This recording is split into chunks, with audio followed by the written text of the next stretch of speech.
Mitakiapi, Aisantiwia, Imakiapie. My name is Sasha Houston Brown. I am Dakota from the Santee Sioux Nation, and I work as a health communication specialist.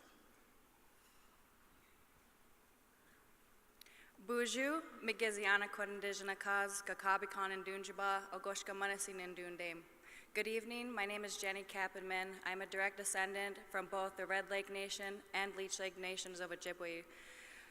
I'm a professional chef.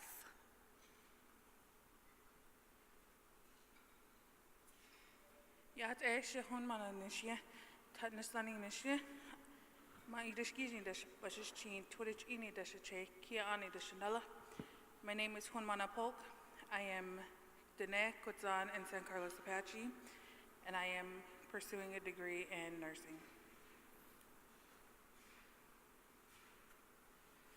Hamidakuepi, Ina Iishkia Wantia Kapie, Chonte Washtea Nape Chiusape. Hello everyone, my name is Leya, Hale. I come from the Dakota and Dene people, and I am a filmmaker.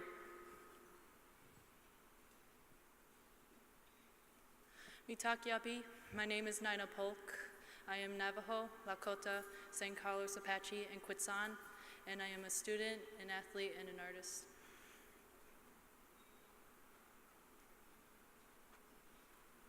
Mitakiapi, Wambliwiaka Washtewi Imachiapie, Washichumie Dyani Whitehawk Polk. Good evening, everybody. My name is Dyani Whitehawk Polk. I am Sichangu Lakota, a member of the Rosebud Sioux tribe, and I am an artist. The first thing I want to say is thank you to each and every one of my sisters and relatives that are here tonight. They give me 5 to 7 minutes to give you all an impact, and that's, I can talk for an hour, so this is hard to do.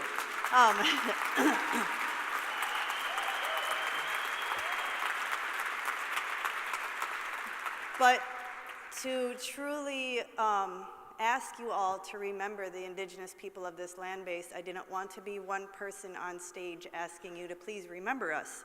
I wanted to bring my sisters, my friends, my relatives on stage with me so that you could see a small sampling of the diverse, awesome, amazing, dynamic, talented women that are in our communities. So if we could all give them one more round of applause.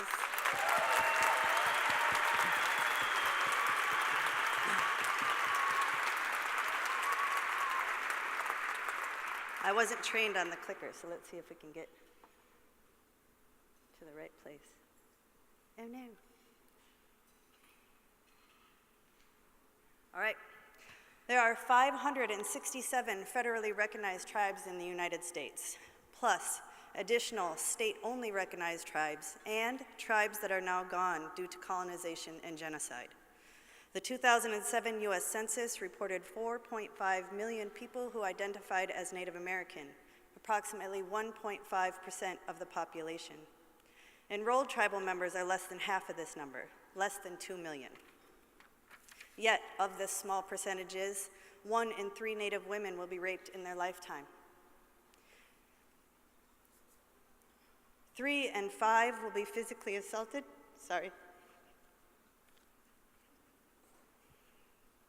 Native women are more than twice as likely to be stalked than other women. Native women are being murdered at a rate 10 times the national average. Due to underreporting, the actual numbers are almost certainly higher.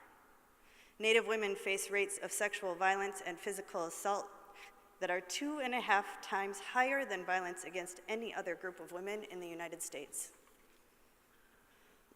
Indian nations are unable to prosecute non-Indians who reportedly commit 88% of the violent crimes against Native women on tribal lands. When Native history, in all of its truth, is not taught in our education systems, because it's not. In public schools, we are not given the whole history.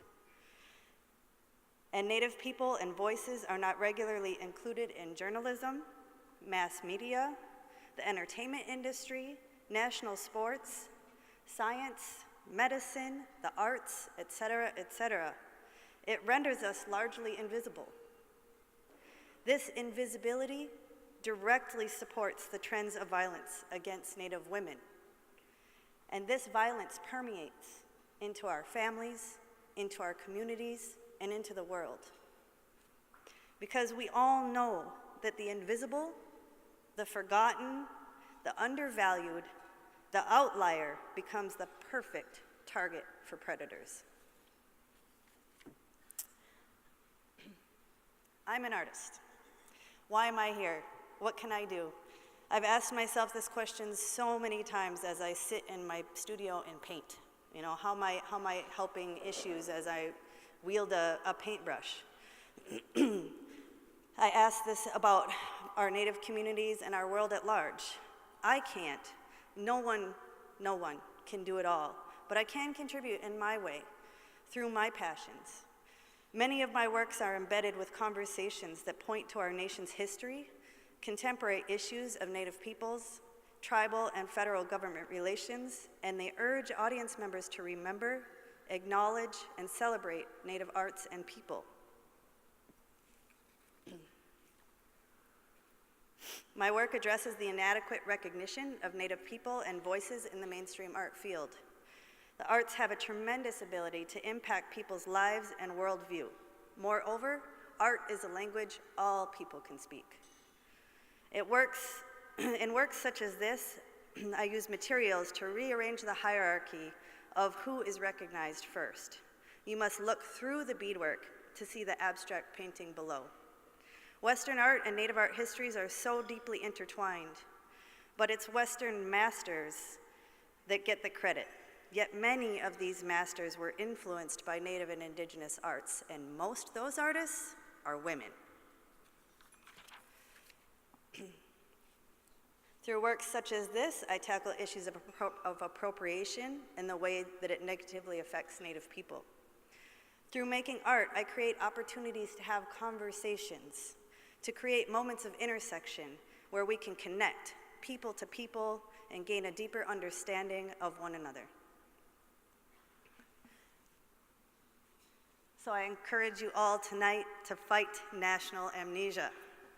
Too often I hear a list: Black, Hispanic, Asian, LGBTQ. Native people are so frequently forgotten in people's work, even among other people of color. I can't tell you how many times me, my friends, my relatives sit in the audience and go, geez, I wish they'd remember us when they do this work. Slavery is not our nation's first greatest sin. It's not the first. I've heard this from countless academics and research. It is not the first. It is huge, it is giant, it is painful, but when we neglect our true history, we're at a disadvantage. It's only through acknowledging and accepting our entire truth that we can move forward as a people and heal. There is no healing in half-truths. Only through honesty and inclusivity can we truly become better relatives. Mitakio Eoasi is a Lakota phrase that means all my relations. It acknowledges the fact that we are all related. We are all connected. Human, animal, land, we're all bound to one another. Western science is actually finally catching up to this indigenous knowledge. Once we learn to embrace this truth and let this truth guide us, we can truly learn how to be better relatives to one another and create a healthier world for ourselves and generations to come. Wopila Tanka, I thank you for being and thank you for your time.